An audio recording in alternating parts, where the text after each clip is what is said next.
10 बजे की बड़ी खबरों में आज की पहली ब्रेकिंग न्यूज। सोनाली फोगाट की पोस्टमार्टम रिपोर्ट आने के बाद मौत की गुत्थी उलझ गई है।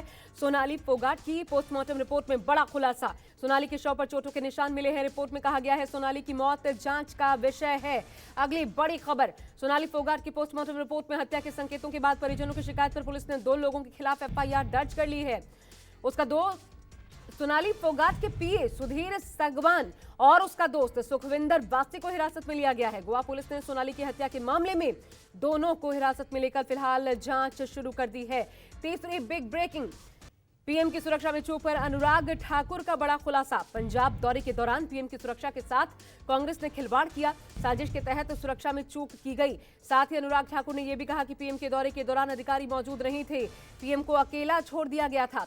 चौथी बिग ब्रेकिंग, सियासी संकट के बीच हेमंत सोरेन ने बीजेपी पर बड़ा हमला किया। बोले संवैधानिक संस्थाओं को तो खरीद लोगे, जन समर्थन कैसे खरीद पाओगे। हेमंत सोरेन की सदस्यता पर चुनाव आयोग ने राज्यपाल को रिपोर्ट सौंप दी है। पांचवी बड़ी खबर, दिल्ली की राजनीति में बड़ी हलचल। आम आदमी पार्टी और विपक्षी बीजेपी के बीच शराब पॉलिसी को लेकर चल रहे आरोप प्रत्यारोप के बीच सियासी घमासान तेज। सीएम केजरीवाल ने सभी विधायकों की बैठक बुलाई, जिसमें कुल 53 विधायक पहुंचे।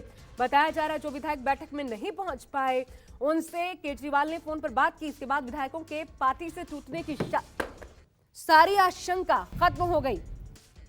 छठी ब्रेकिंग न्यूज, आम आदमी पार्टी विधायकों के साथ मीटिंग के बाद सौरभ भारद्वाज ने कहा दिल्ली सरकार को कोई खतरा नहीं, बीजेपी का ऑपरेशन लोटस फेल हुआ।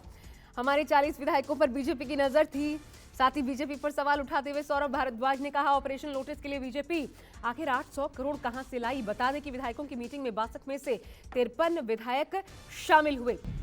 जल्दी से 7वीं ब्रेकिंग न्यूज का रुख कर लेते हैं। केजरीवाल के आवास पर बैठक से पहले तिमारपुर से आम आदमी पार्टी विधायक दिलीप पांडे का बड़ा बयान। कहा आम आदमी पार्टी के 40 विधायकों को तोड़ने की कोशिश की गई। दिलीप पांडे ने बीजेपी पर खरीद फरोख्त का भी आरोप लगाया। कहा ईडी जांच करे कि 40 विधायकों को तोड़ने के लिए 20 करोड़ के हिसाब से 800 करोड़ रुपए कहां से आए।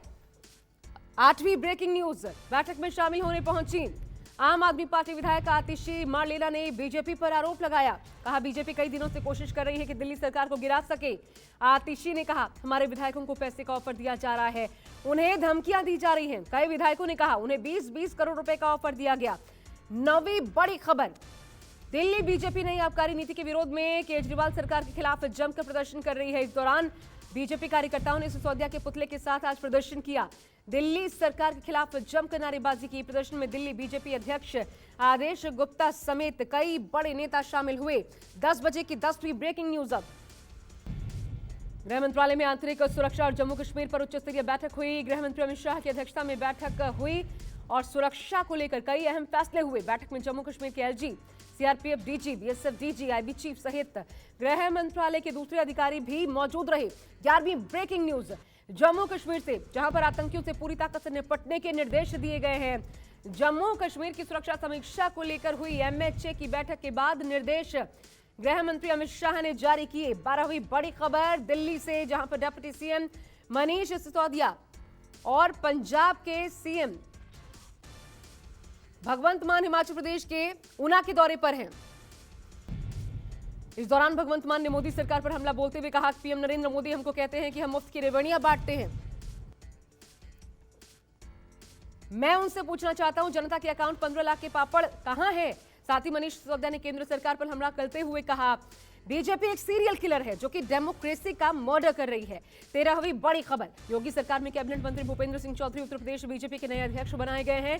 यूपी सरकार में पंचायती राज मंत्री भूपेंद्र सिंह चौधरी को यूपी बीजेपी का नया अध्यक्ष चुना गया। भूपेंद्र चौधरी ने दिल्ली में बीजेपी के राष्ट्रीय अध्यक्ष जेपी नड्डा से मुलाकात की थी। इसके बाद से ही उनके नाम की चर्चा तेज हो गई थी। 14वीं बड़ी खबर, सुप्रीम कोर्ट से आज सामने आई जहां पर बिल्किस बानो केस पर अहम सुनवाई की गई। सुप्रीम कोर्ट ने केंद्र और गुजरात सरकार को नोटिस भेजा। सुप्रीम कोर्ट ने दरअसल मामला सुप्रीम कोर्ट में है और बिल्किस बानो गैंगरेप और हत्या के 11 दोषियों की रिहाई को चुनौती यहां दी गई है।